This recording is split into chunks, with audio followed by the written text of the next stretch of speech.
పెద్దవ్వ గారికి చూస్తున్నది. అవ్వదొక్క ముచ్చట చెప్తా.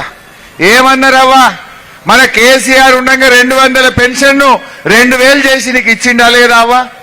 2000 ఇచ్చిండా లేదా? ఈ కాంగ్రెస్ వాళ్ళు ఏమన్నారు, 4000 ఇస్తాం. పాపం అవ్వ ఆశపడ్డది. తప్పేమున్నది? కేసీఆర్ 2000 ఇచ్చింది, పద్మమ్మ మంచిగానే ఉంది, కానీ అవ్వ 4000 ఇస్తాడని ఆశపడ్డది. జర చూపిరా బిడ్డ. గది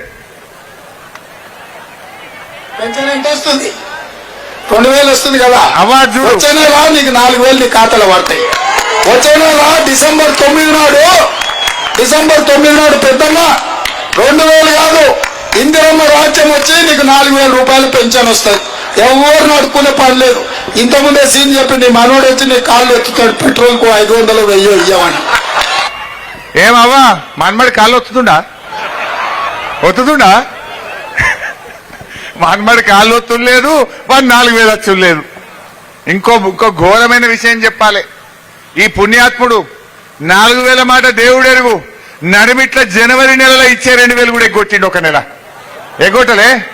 మా బీడీలు చేసే అక్కజల్లెలకు, అవ్వతాతలకు నడిమిట్ల ఒక నెల ఎగ్గొట్టిండి పుణ్యాత్ముడు. ఎగ్గొట్టిండా లేదా? ఇది ఎట్లుండదంటే, వెనకటికో సామెత ఉండే, అన్న వస్త్రానికి పోతే ఉన్న వస్త్రం పోయిందట. వీడు 4000 ఆశ పెట్టే జనవరి నెలలో 2000 కొట్టిండి పుణ్యాత్ముడు. అయినా కాంగ్రెస్ కోటేద్దాం అవ్వా? ఆలోచన చేయండి. అంటే ఇది మోసం కాదా? ఇవాళ ఒక్కొక్క అవ్వ తాతకు 4 నెలలు ఇంటూ 2000 అంటే 8000 రూపాయలు బాకీ పడ్డారు.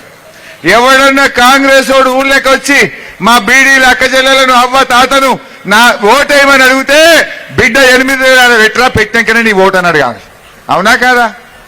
ఇక కుల్ల అవ్వ 4000 వచ్చిన వాళ్ళంతా కాంగ్రెస్ కోటైంది. రానోళ్ళంతా 2000 ఇచ్చిన కారుకు కేసీఆర్ కేసుకుందాం.